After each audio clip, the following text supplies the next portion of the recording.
Tyson Fury ducked Alexander Usyk twice. If he'd accepted the deal to fight Usyk in Saudi early this year, the way Usyk accepted it, the fight would have happened already. That's a fact. So the public have cottoned on to all this, and the backlash against Tyson Fury has been huge. Then Frank Warren comes out, scrambling around like a headless chicken, probably still delirious from the morphine that they pumped him full of in hospital during his operation. And he's up on TalkSport every other week now on damage control, trying to say, no, it was Usyk who was responsible for the fight not happening. Obviously, the public ain't buying that load of cobblers from Frank Warren. And he roped in Mauricio Sulaiman and all these other people to try and save Tyson Fury's reputation. And his latest tactic is to try and distract the public from the fact that Tyson Fury ducked Usyk by pointing at Anthony Joshua. Anthony Joshua is not a world champion. Anthony Joshua has lost 3 times, twice in his last 4 fights. Anthony Joshua is not in the world title picture. What on earth does he have to do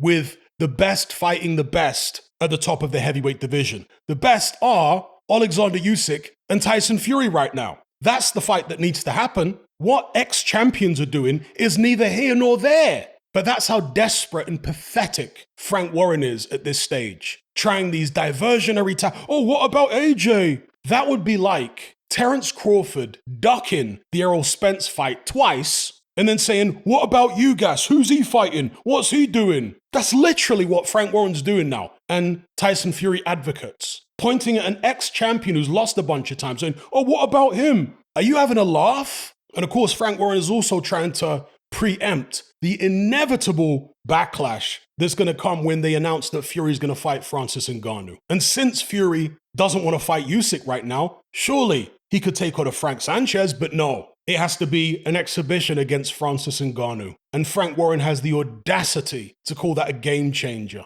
Unbelievable. And it would be one thing if Tyson Fury was fighting Ngannou at the very end after he'd cleaned out the division, beat Usyk and beat everybody else that there was to beat. And he wanted to face Ngannou as part of a victory lap. No problem. That's what Muhammad Ali did back in the 70s when he fought that Japanese wrestler. Ali had already beaten Foreman and Liston and Norton and Frazier and all these other people. That weird fight against the Japanese wrestler was just the icing on the cake. And by the way, the Japanese wrestler was allowed to kick in that fight. Will Francis Ngannou be allowed to kick or wrestle against Tyson Fury, as in takedowns? I seriously doubt it. Let me tell you what Tyson Fury and Frank Warren have been planning since the very beginning, in my opinion. Frank Warren has got 2 other heavyweights lined up for Alexander Usyk. Daniel Dubois, who's mandatory, and the winner of Zhang Joyce 2, who will also be mandatory for Usyk. Frank Warren is playing chess. Dubois is his pawn, Zhang and Joyce are knights, and Fury is his king. He had no intention of sacrificing his king first. He wanted to put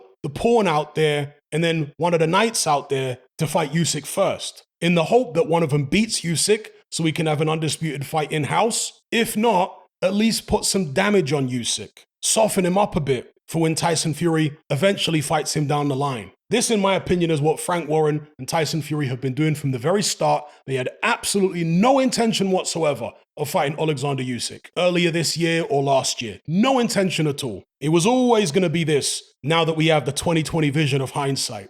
So, of course, Frank Warren is now desperately scrambling around, attacking the AJ Dillian Whyte rematch. I mean, Frank Warren put Tyson Fury versus Derek Chisora on pay-per-view. Tyson Fury not only had already beaten Chisora twice before, but Chisora was completely washed. You got the guy who is a world champion for one in Tyson Fury, claims to be the best of this generation and also the greatest heavyweight of all time. Yet he's defending against the guy who's washed up and he's already beaten twice and charging £27 on pay-per-view for it. That's Frank Warren and Tyson Fury. Now they're turning around and saying, oh, look how terrible it is that they're doing AJ versus White. Oh yeah, AJ versus White is a fight between 2 guys who have lost 3 times. 2 guys who have both lost recently for the heavyweight title. 2 guys who couldn't cut it at the elite level. So what's the issue with 2 guys like that fighting each other? Neither of them is the best heavyweight in the world, clearly. Neither of them are top 2. Many would argue not even top 4. So what's the issue with them fighting each other?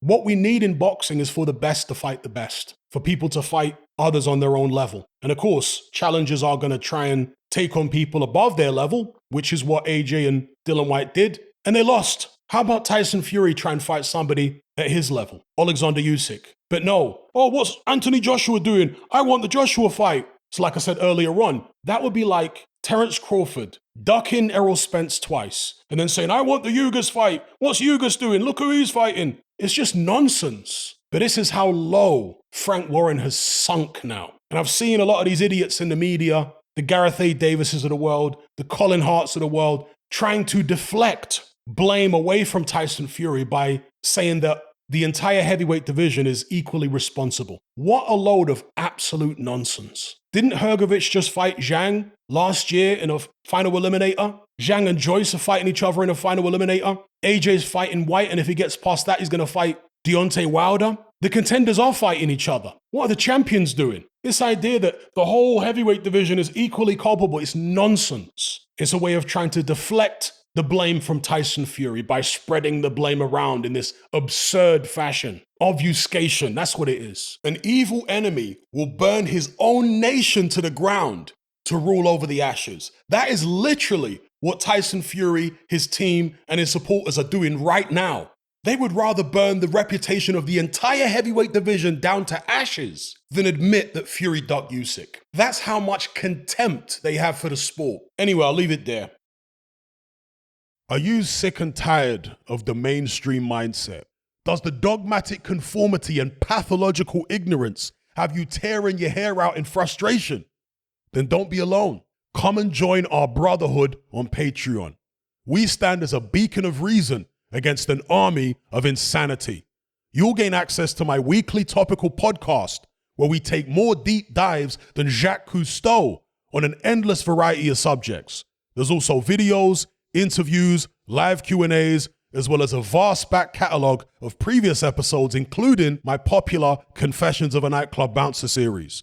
You can listen via the Patreon app or download in high-quality MP3. Connect with myself and hundreds of other members in our Element chat group. There's no contract, no commitment, you can cancel at any time, and it's cheaper than a Mickey D's McMuffin. Just head to my Patreon page via the link below this video and select the tier called the Brotherhood of Reason. I'll see you over there.